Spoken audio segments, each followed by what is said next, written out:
But we'll also be spread out for a solo on that section. Now, a solo, if you've never done one of these, man, it's an awesome experience. Basically, it's being alone, which is, for some people, very uncomfortable.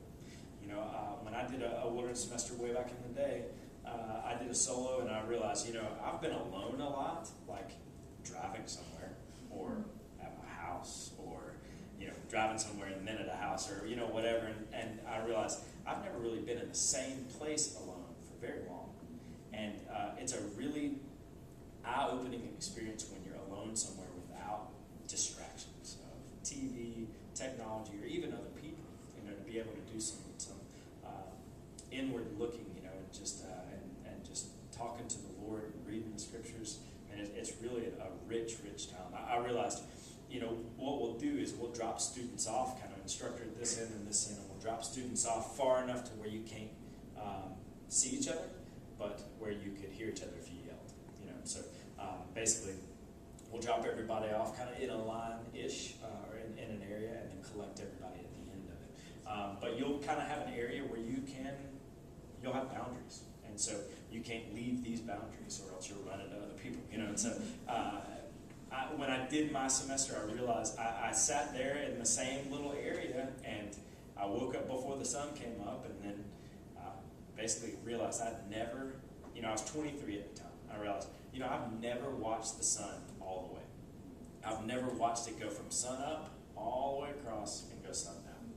First day I ever did. And I've never done it again like that in one spot. It's a once-in-a-lifetime thing. Because you realize, man, people for hundreds, thousands of years have done that. Not me, you know, until then. And so it's a cool time to be with the Lord, and kind of, because as far as the discipleship goes, you'll be drinking out of a fire hydrant. I mean, just a lot of teaching. It's a great time to kind of unpack a lot of that and get personal with the Lord in this. Okay, so in between that section, you'll have a couple of days, and then we'll go to CCAC section, right? Asheville. All right, so the Asheville section is a great place where you'll be able to, you know, you've been poured into all semester on a discipleship level. Asheville is a great place to turn around and pour out. And so what we'll do is we'll go to Asheville. If you've never been to Asheville, it is a weird place. It is an island of hippies in a county of hillbillies. It's so strange. And there are a lot of people that are very, you know, like, there are like Christian Science reading rooms and Buddhist temples and all kind of stuff in Asheville, but nowhere else in that county or, you know, in that part of the state. And there are a lot of people that are very eager to talk. It's a very artsy city. It's a very foodie city. It's a really cool place. I mean, me and my family love going there. But there are people that are just ready to talk about spiritual things. So we'll go down there and try to engage people and just have normal, not scripted, normal conversations about the Lord, about the gospel. Try to share the gospel in a normal way. Because, you know, we're called to share the gospel as believers. And most often that happens friend to friend. But sometimes an opportunity arises, you might have the opportunity to share with a stranger. And so this will kind of be training for that. And then we'll go out to Asheville. And then after that, we'll go sea-kayaking. We'll actually come down here. We'll go to the Everglades. So we'll make a long drive, go to the Everglades, and we'll travel. We're kind of the first half of the sea-kayaking section will be in the mangroves, so kind of in the swampy parts where you have these chikis, which are like these wooden islands that stick up out of the water that you camp on. And so you have these wooden islands that stick up. You'll camp on these, and then on the second half, you actually get out into the Gulf, you know, and we'll go island hopping on the way home. Every year, of course, on all of these things, weather is a huge determining factor. It's not when you go to classes here, but when you go out there, it is a huge determining factor. On the semester that these guys went on, we had the Hurricane Joaquin. Remember that? And so these guys were coming down off a ridge on backpacking. It had been raining on them for every day. I don't know how many days straight. It rained more on their semester than it ever has in the history of the 10 years of old school. Out of the 9 days, it rained 5. It was a lot. And it rained hard and long. And so when they were, on the day they were to come down off the ridge, they were going to be in a riverbed, and the forecast for that next couple of days was that it was on the one day in particular, it was supposed to rain 11 inches before lunch. And I And so we went out there, and I'll tell you, these guys, to their credit, were very tough. And they were like, no, leave us out here. We want to experience this, and which was surprising.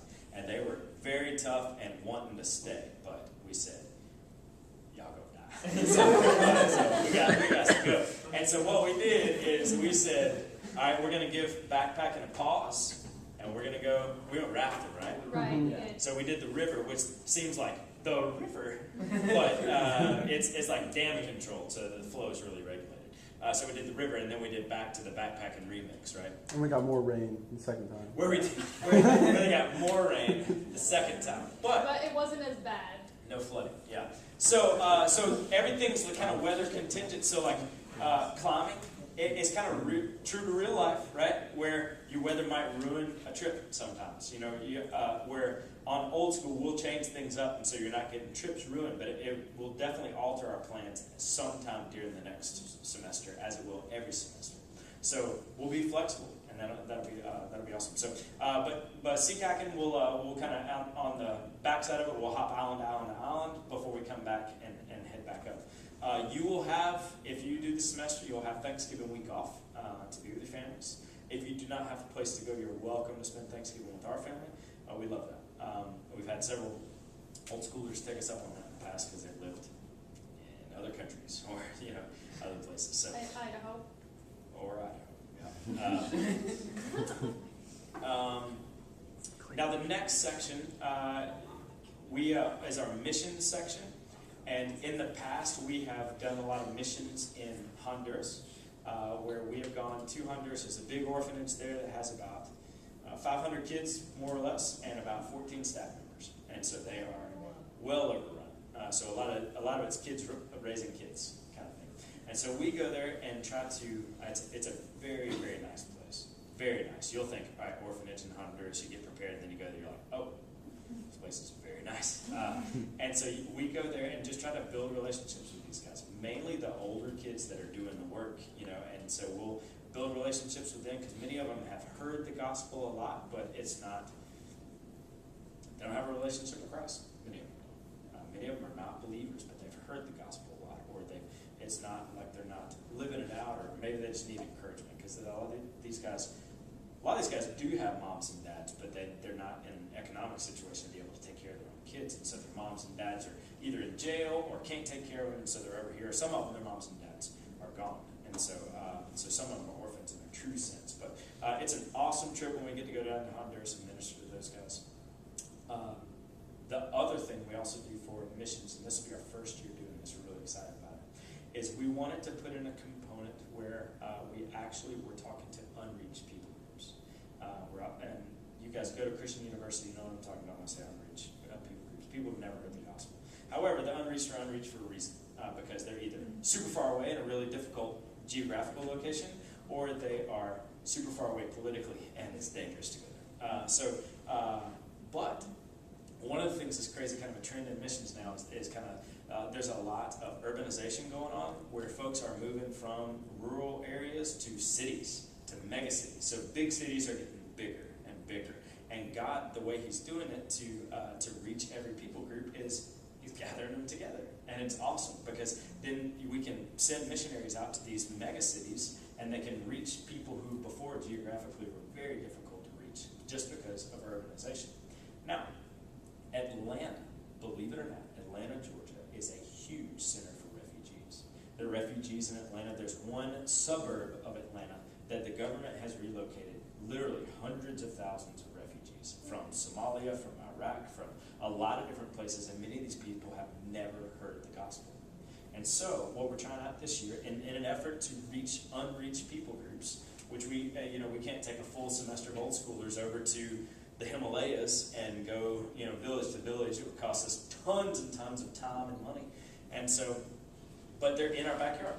And so to be able to really have a conversation, we're going through an organization there out of Atlanta that kind of facilitates this sort of thing, talking to the unreached in their community. So that'll be a new option for this fall that we're really excited about. So a couple options for the mission trip.